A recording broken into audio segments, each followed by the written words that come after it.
Good afternoon and good morning to some. Thank you and welcome back to the June installment of the CMS Team Collaborative webinar series. Um, as always, just a few quick announcements. Um, for those that are new, welcome. Appreciate you joining. And for those that aren't, another announcement in regards to our resource drive. We put all of the recordings, the PowerPoint presentations, and many other resources in a Google Drive that is accessible to all of the collaborative team webinar or to all of the collaborative participants. Um, Good news and bad news.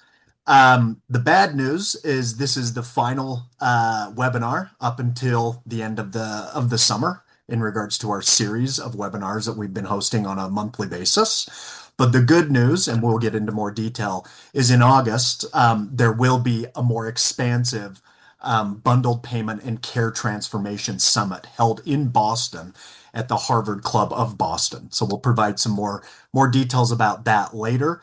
But please keep that on your calendars, and we look forward to having many of you join. Um, as we move on, for those that are new, very quick reminder, we have been working, Avant-garde has been working in the bundled payment space for the past 10 years. Many resources found both internally that we were providing in addition to publications at the Harvard Business Review, JAMA, etc.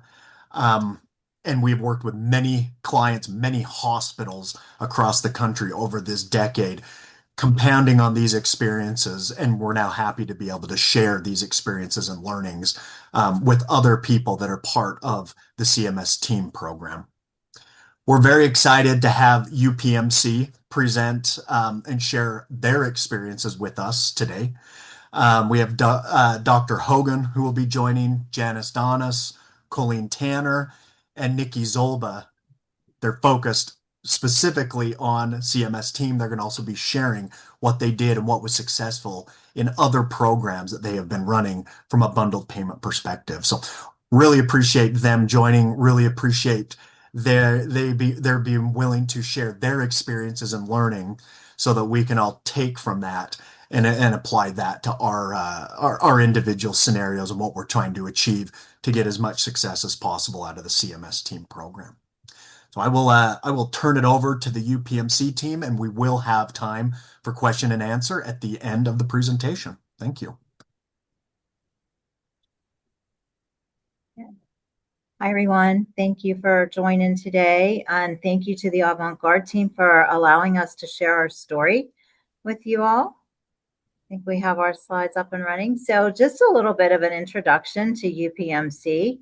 As you can see from our many colored boxes on the screen, UPMC is a very large, nonprofit, integrated global health enterprise. We are committed to life-changing medicine, as our slogan states. We combine clinical care, our insurance services, we have a research and innovation arm, all combined into one single system, crossing over 3 states and with an international presence. And so we have a very long-standing mission of delivering high-quality, cost-effective, patient-centered care to all those communities that we serve. Largely, we started out in Pennsylvania, but as we said, we have now crossed into multi-states, and so continuing to grow. And so we're happy to share our story with you. And when I heard Dr. Jones say that it's 10 years of bundled payments, it kind of struck a chord. You can go to the next slide, Colleen. As you think back, it doesn't seem like it's been 10 years since we first heard that CJR word, right? But there it was. It has been 10 years. And so just a little bit of the history of our orthopedic journey, because that's where we were rooted and where we started, and then how we evolved that into incorporating all of the episodes that are now in team into that. So as you can see, way back when in the Affordable Care Act, that ACA sort of laid the policy foundation for value-based care, even though a lot of it was payment reform. When you think about how it really laid that foundation for ACOs and bundled payments, and that's how we really got to where we were. So we started, once we saw that, we pulled together a team of stakeholders before CJR even, and really started to think about how do we engage these orthopedic surgeons and the stakeholders in this work to really begin to think about decreasing our cost per case, having these great patient outcomes that we want to be able to provide, and increasing our quality.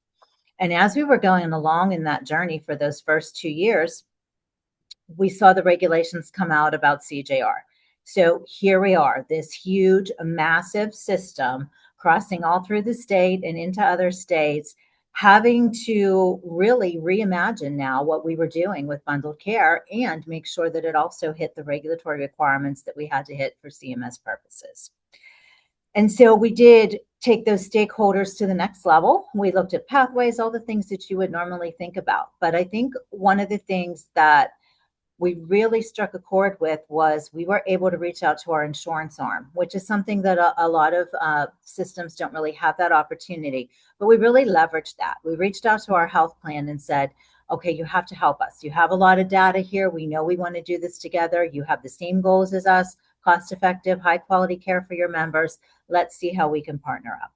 And we did partner up, and we created a center of excellence where we really were able to have transparent exchange of data so that all of our surgeons pretty much knew where they stood in comparison to their peers, and to really sort of have good conversations about how we could get better in that. We also then developed from that a program that we called our Platinum Care Program. And that was really a program that was super focused on the total joints for our employees as part of being that employer group. And so we were really able to focus on a few other employer groups and our own employees as we began to really build out what does this need to look like to absolutely be the best caregiver that we can be in this space. We were very lucky because taking that to the next level, we were able to bring along all of the hospitals in our system that were not under the mandate.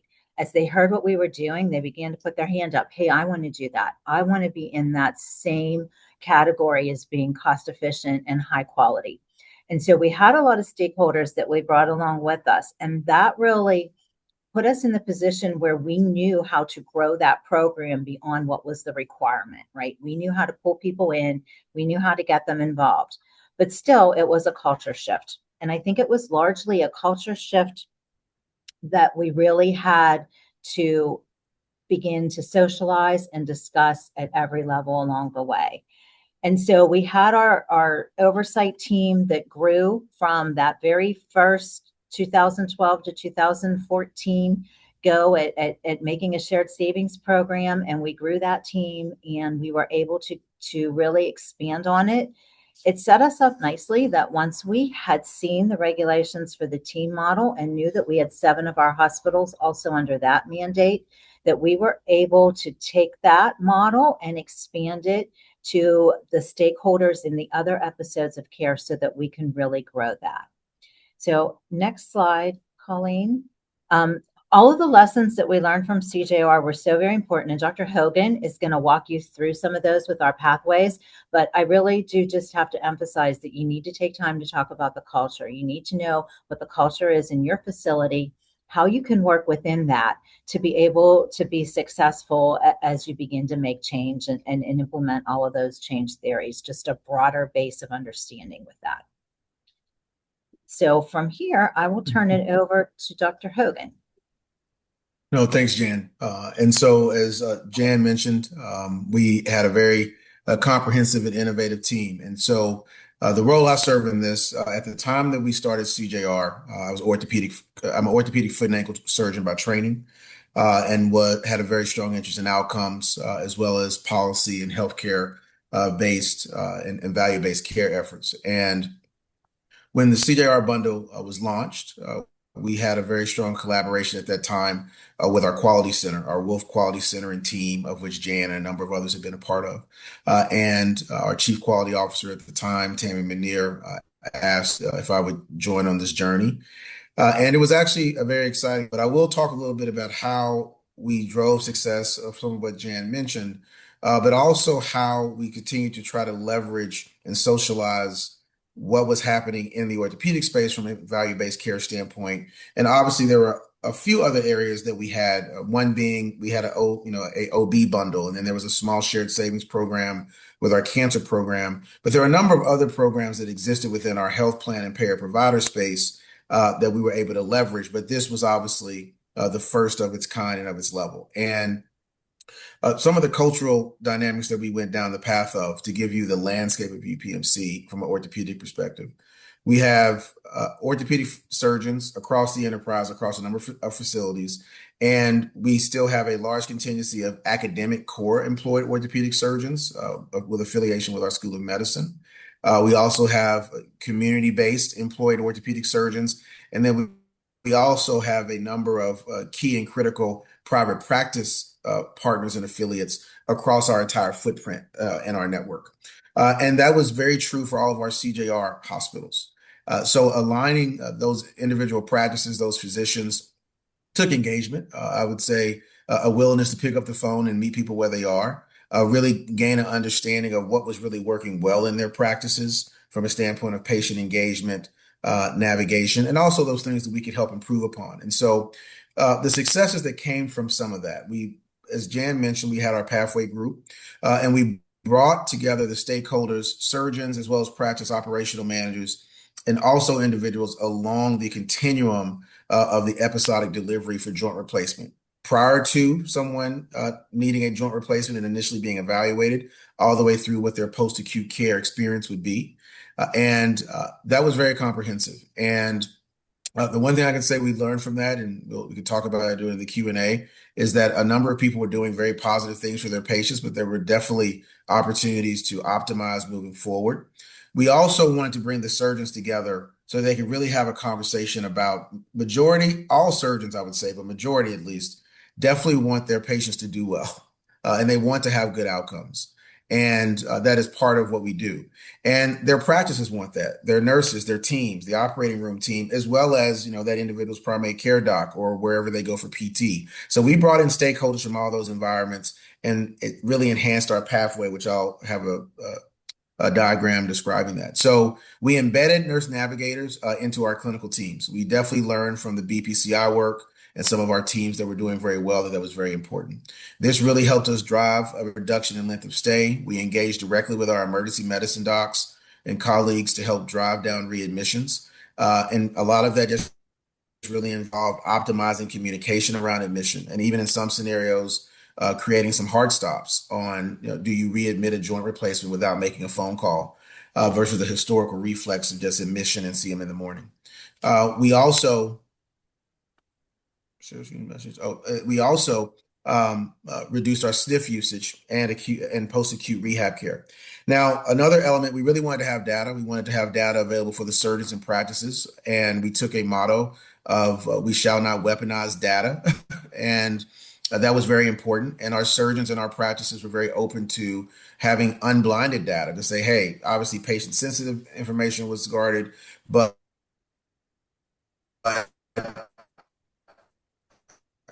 how are their practices doing? What are they doing that's improvement opportunities? And so we create a number of real-time data dashboards that we utilize to this day that we continue to optimize based on physician and practice feedback. And then we had a series of collaborative meetings with the physicians and the action teams. And then we had dedicated quality improvement specialists. We leveraged this at the hospital level, but again, across our quality center. And a number of the programs that Jan mentioned came out of this. We developed the Center of Excellence with the health plan for total hip and total knee that then matured again into our Platinum Care program that we were able to leverage with our health plan for employees. And we've also continued to leverage that in some external relationships with employers. And then essentially use those same lessons in how we approached ortho. It was successful, but we use that same approach in developing our team model and our team group and cohort of stakeholders to deploy, which really involved at the baseline, you had to have some level of physician engagement. You have to have that.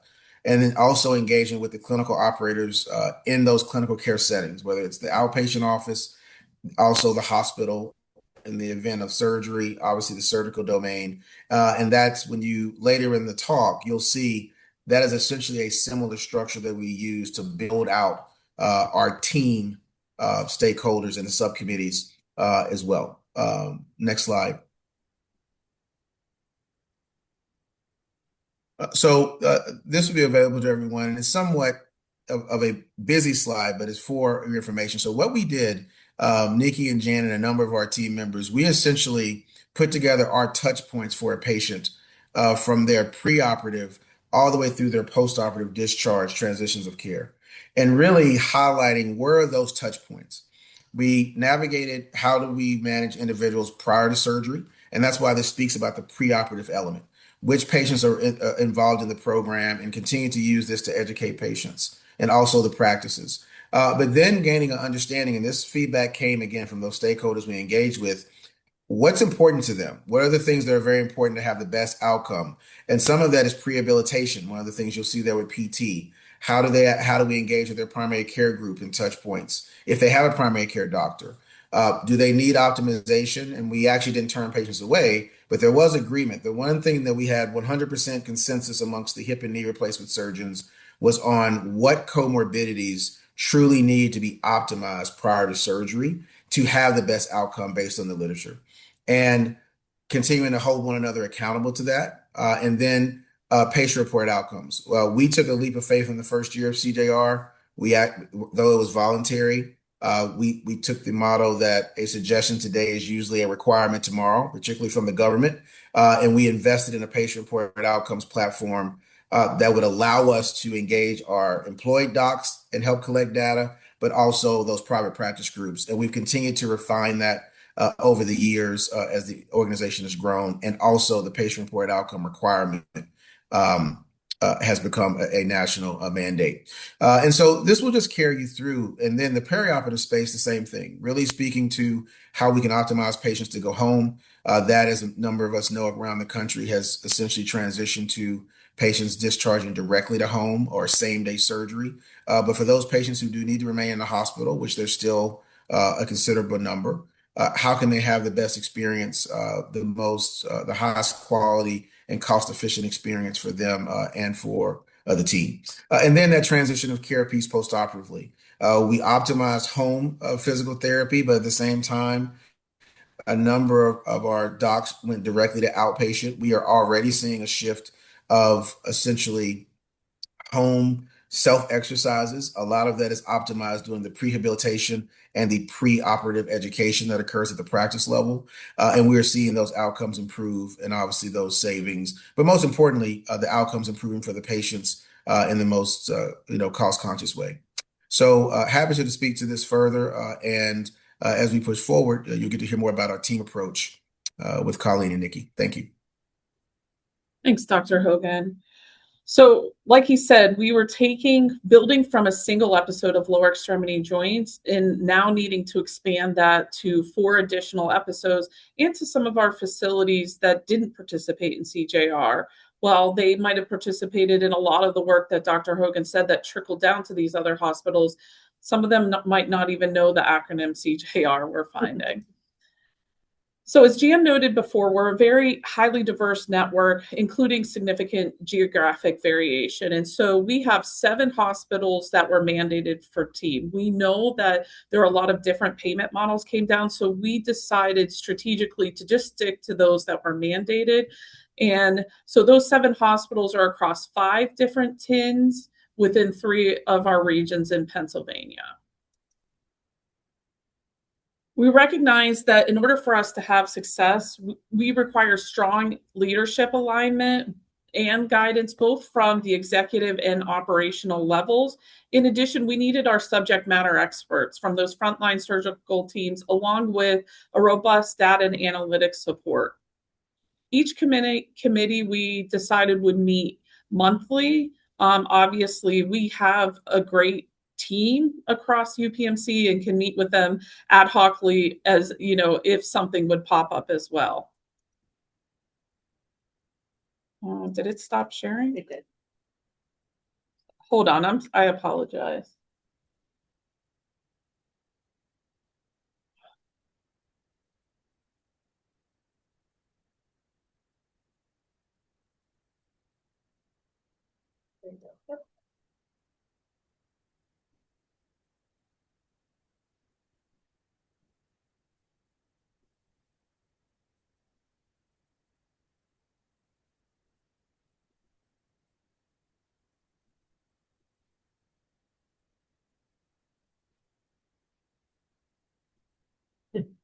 I'm sorry, we're working off of 2 different computers. I cannot get that to go away.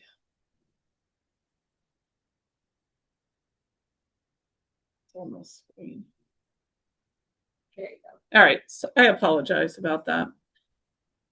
So with our executive steering committee, this is our executive leadership at the system level, anywhere from our hospital service division, finance, medical affairs, nursing, to include some of our regional hospital presidents, surgical service line leaders, and the system value-based care team. They're to provide strategic direction, ensure that we're aligned with all of our goals. We don't want to just build something that maybe meets just for CMS team. We want to make sure it really aligns with everything. I cannot get rid of that, and I can't see my slide. Sorry. The biggest thing that our executive steering committee helped us with initially was to approve and fund our partnership with Avant-garde. This enabled us to not necessarily need our data and analytics team, so we could streamline that. That was on our previous one. And while we still have access when things pop up, we have decided to start meeting with them ad hocly because Avant-garde is meeting a lot of our data and analytics needs. They assure that we have representation across all of our committees that meet both from the hospital and from the various service lines, and made sure that we met in the beginning with all of our hospitals to ensure that we had engagement and support for CMS teams initiatives. Our clinical operations really helped us more with those administrative requirements. So the PCP referral, and if CMS teams wasn't enough and everything else that CMS puts at us, we also were going through a transition with our EHR. So we still have one of our hospitals on Cerner's. All of our other hospitals transitioned in the fall last year. So we had a quarter's time to really get a lot of this up and going and learn a new electronic medical record. And so this is where our support was, to make sure we could build those administrative requirements. And then, moving forward, staying connected to the data and helping us to develop what those improvement initiatives are going to be. I would say this is where we spend a lot of our time, is with our clinical teams. We initially began this with just a major bowel group, a CABG group, and then we decided, for the respect of our orthopedic surgeons who are in lower extremity joints, are in shift, and are in spinal fusions, to have that as one committee. But we quickly realized that those are different pathways. Our initial goal was to do SWOT analysis, utilizing our subject matter experts of those surgeon groups, the APPs, the nurse navigators, and those service line operational leads, to help us to complete that SWOT analysis. Going through those pathways, we decided it was better than to break it back out into the four and have spinal fusion as its own committee. And so with the lower extremity joints comes all that previous knowledge of CJR and how can we use this and what did they learn through that? Everything from what are we using in the OR and how can we be efficient with our finances with that, all the way through a lot of the things that Dr. Hogan had said through discharge, like how can we still provide that high quality of care for our patients, but with minimal utilization, excess utilization of resources. And so now we're spreading that to our other groups. Our CABG group, for instance, they are not at all of our hospitals, and only 2 of our team hospitals complete CABG procedures. And so they are a little bit more of a solid group. It's one surgical team. It's our cardiac surgeons that do that.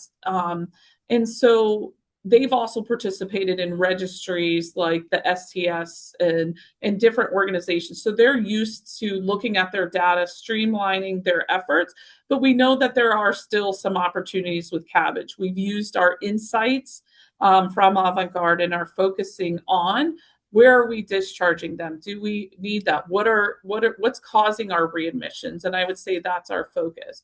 Our major bowel group, though, has probably been the one that we've needed to give a little bit more attention to. we have general surgeons, we have colorectal, sometimes it's being done by gyne-onc. And so that in itself, along with they haven't been exposed to value-based care. And so we've had to start out small with them. We've had to do a lot of myth busting with them. And then, like Dr. Hogan said, we had to reassure them that the data that we're using and presenting isn't going to be punitive, but is going to be used for us to make care better for them and utilizing what they know are the barriers to make it better, not only for them as providers, but more importantly for our patients. So we're taking all of what we're learning and now we're going to take it back to our hospitals. We're re-engaging with our hospitals and we'll be in the next month pulling up the hospital-based teams. And so this is one of ours, UPMC Hammond. They meet for all of the episodes. We have another hospital that meets for 1.5 episodes, let's say. And so who we're going to recommend to them for their core team is going to be dependent on that and pulling that up, what we learned from our service line leadership of what we need to do and be more collaborative. And that's what we have. Any questions? Do we have time for questions? Mm-hmm. We can stop share. We're coming to the end. This is wonderful. Really appreciate you sharing, not only past learnings, but what you're doing right now. I think this prospective look of, how you're treating this, not only from a clinical perspective, but also an organizational perspective is wonderful. Before we finish up, and what I would do, please put questions in the channel. We can answer those asynchronously, being that I know many of you have scheduled until 30 minutes past. And I wanted to go ahead and also turn it over to Derek so that we can give a quick overview and some details in regards to the summit that will be hosted in Boston, to give some details about what you could expect from that. Thanks. Very grateful and appreciative for the UPMC team sharing their experience and expertise in the CGR and CMS TEAM program. August 18th, 19th, we're super excited to be hosting a 2-day bundle payment and care transformation summit in Boston. It's going to feature one of the leaders from CMS who's responsible for the TEAM program, as well as the upcoming CGRX program, Sasha Wolf, 3 of the faculty members from Harvard Business School that I've had the pleasure of working with for quite a long time, including Bob Kaplan, one of the pioneers of value-based care, along with Michael Porter. And then, there's many different folks, who will be sharing their expertise and experience too, with not just being successful from a bundle payment perspective, but improving care delivery more broadly. We're continuing to add additional speakers to the site over the next 2 weeks, and we'll have the full agenda posted by mid-June. And the event will conclude with a game at Fenway Park as well. We'll be sending out information about the summit to the whole email list. There is a modest registration fee. We will also include for collaborative members here a code to register for 50% off. And we're hosting this event because there's no other event that we've seen to bring together folks to help people collectively be successful in bundled payments. And we want to help people share experiences, share their learnings, and talk through openly problems everybody's trying to figure out as well. So very much look forward to hopefully seeing everybody August 18th, 19th in Boston. Wonderful. Thank you, Derek. And thanks again to the UPMC team. You're great. Really appreciate it. Again, asynchronously, if you want to send me questions, we'll get those answered. We'll send those to the UPMC team, and we can get those out and put those in the Google Drive as well. So, as always, appreciate the collaboration. Appreciate the attendance. If there's anything, please reach out. And otherwise, we hope to see many of you in August at the summit. Thanks, and enjoy, and have a great summer.